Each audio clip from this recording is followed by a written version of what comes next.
Look at all of this lovely green. This is last week's heat map, and as you can see, everything looked glorious. Apple 6.5%, Microsoft 6%, Google 4.5%, Amazon 12%, even Tesla hit 5%. We have a lot to get through in today's video, including the big question, will this continue?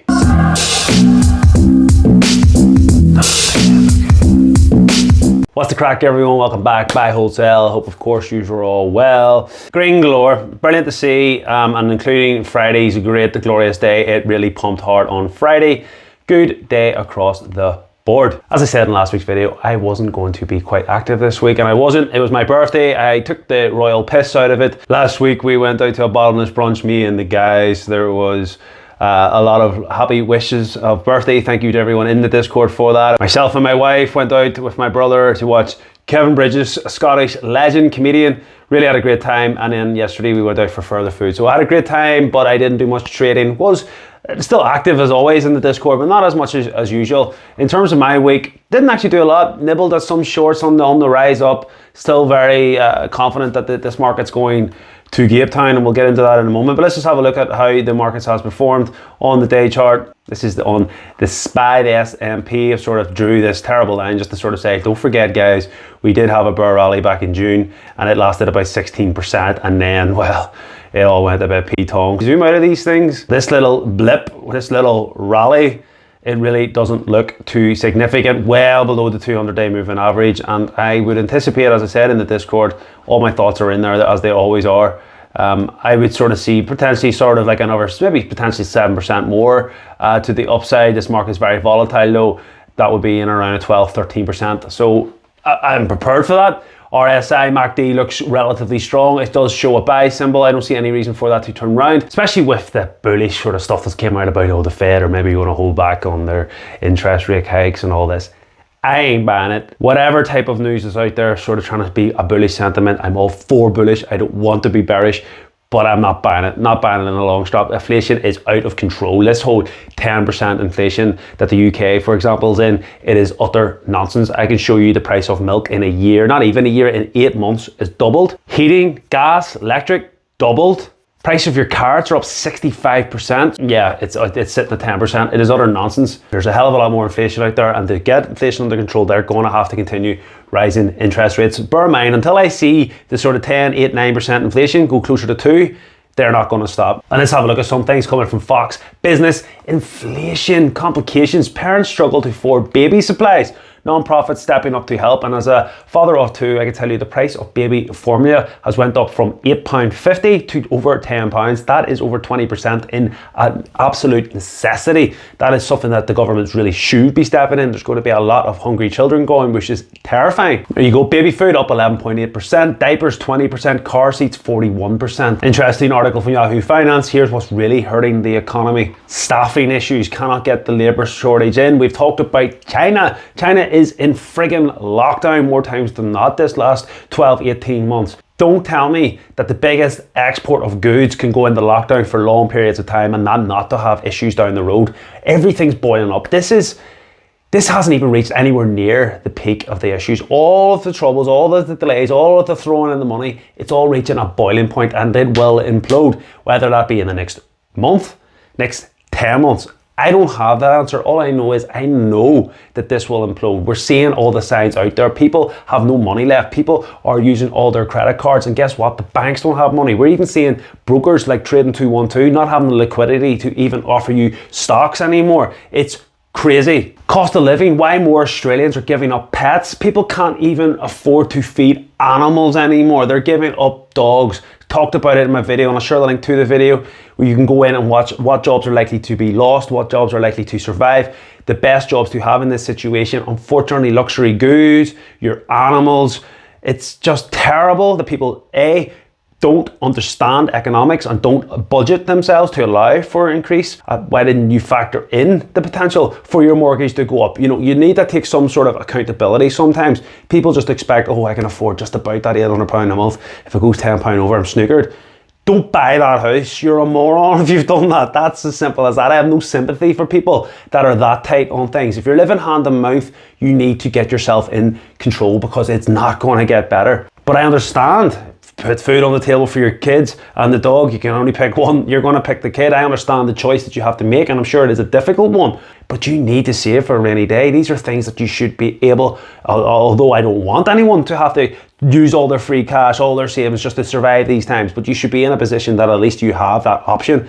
A lot of people aren't. A lot of people living hand to mouth. Bond market sees no end to the worst turbulence since the credit crash.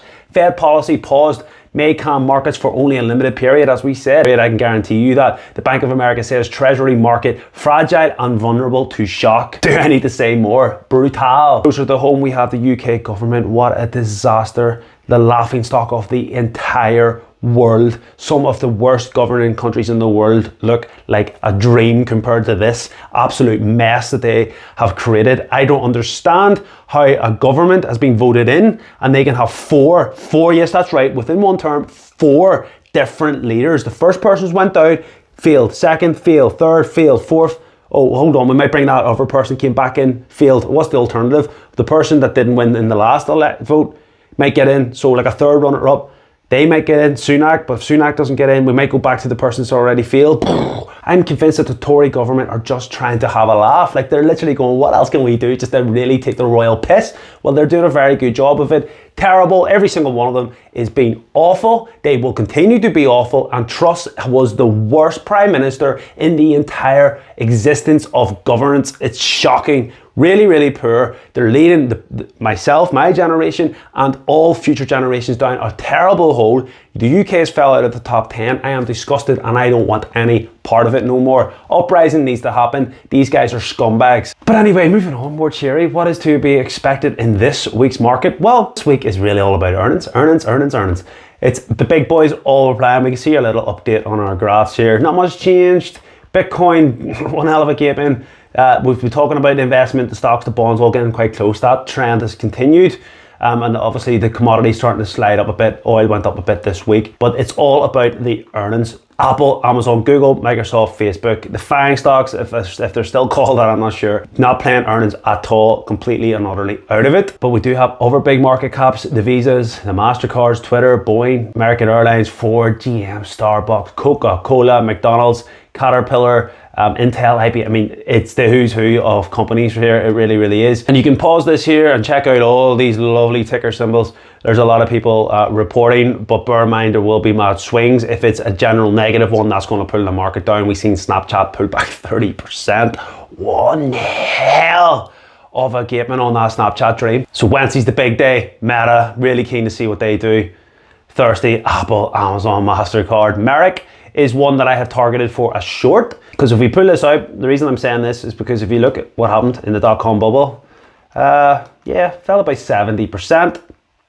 So you take a bit of that. Oh, it came, did it die as well? Yeah, fell about 62%. Then the what happened? It fell about 20%. So do I see downside to the Merrick thing? Absolutely. Do I believe we're going into a really grim, bearish time? Absolutely. But you take confidence in that. But you take a look at that and you go, wow, if they haven't even fell yet, there's a lot more potential downside to this general market. And if we actually look at the S&P then, we could see, as I said, this little blip in the road. It doesn't change anything for me. It's just become a buy. We're still not above our averages, still not closed. I mean, it's not in any way really bullish. I could see that it's turning slightly bullish, but I wouldn't say it is bullish. I wouldn't be opening a long position in this trade yet. Absolutely not. And there you go. It's FAMG. I don't know what the hell it is. FAM. Anyway, those guys are all reporting. And out of the 20% so far, the S&P reported 72% beaten their expectations. And that's what I fancy. Just maybe get a decent week, because I feel like all the bad quarters, the last two especially, it's been really boom, boom, grim. If there's this wee bit of positivity, the Fed are going to maybe slow up, have a few decent beats, like the likes of Facebook. How much lower can it fall? It's ridiculously cheap value for price to earnings. So you factor in all these things, maybe, just maybe, it could rally on this week and we sort of see us push up to that sort of 180-day, 200-day moving average on the S&P. And this will come out on Thursday, tracking the US economy's growth rate for the past 3 months. GDP forecasted to expand at over 2% in the third quarter after contracting 0.6% in the second quarter. 2 consecutive quarters of declining. GDP is often used as a proxy for recession. Economists at the Federal Reserve maintain that the US economy is not currently in recession as the labour market and nominal wage growth remain strong. That is the case. We've talked about perhaps why that is the case. people taking 2, 3, 4, 10, 15, 25 jobs just to try and keep the lights on in their house. So the labour market looks strong, but it might actually be just a load of people having several jobs. Housing market is going down. I suspect that will look that similar way, but we will see what the general consensus is. Lastly, I just want to touch on Bitcoin, something that I haven't covered on the channel too much more, but we've got Argo blockchain. We know the disaster that is there. We need to see strength from Bitcoin. We can actually see here on the hour chart, we're getting a bit of a rally right now, but if we look at it on the day chart, it is SHIT show. Pretty much at the lows again. We're below the 20,000, not quite as low as 17.8, which we've seen before, but we have seen some serious droppage in the last week, but we're starting to see on the 4 hour potential, a bit of momentum. It looks quite strong here, and I would fancy, again, if the indices do well, Bitcoin to push on. But do I see it going much further? No, but I could see definitely in and around a 2% rise up to these types of levels. Whether that's worth trading or not, I'll let you be the judge. I certainly won't be going near it with a barge pole. That's the video. Tomorrow I'm going to have one on ABML for you guys. A lot of moving parts there, so we're going to have an update on that. Apart from that, trade friggin' safe. My plan this week is to very much do what I've been doing the last month. I am planning to just jump in, smash and grab, try and ride momentum on the 15-minute chart, half-hour chart, whatever it may be. Just jump in, pick up a few percent, jump back out.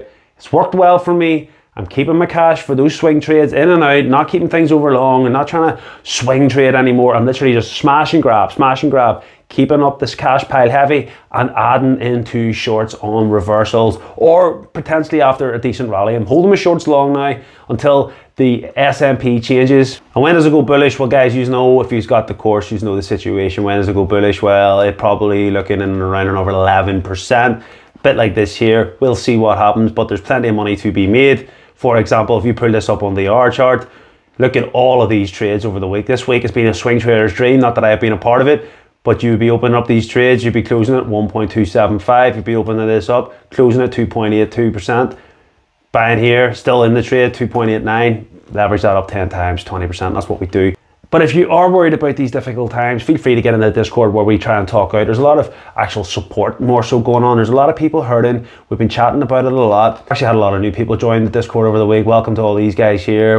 These are all welcome, and we've been doing a lot of support as well. A lot of people sort of maybe feeling the pain right now, a bit anxious about the times.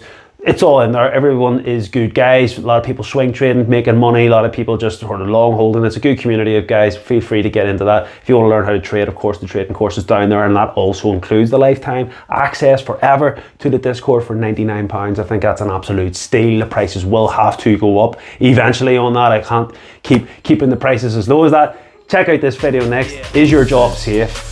I know it's really clickbaity, this title. I had a guy make me a thumbnail. I don't really like it, but that aside, it's a good video. Check it out and I'll catch you in the next one. Like, subscribe, peace.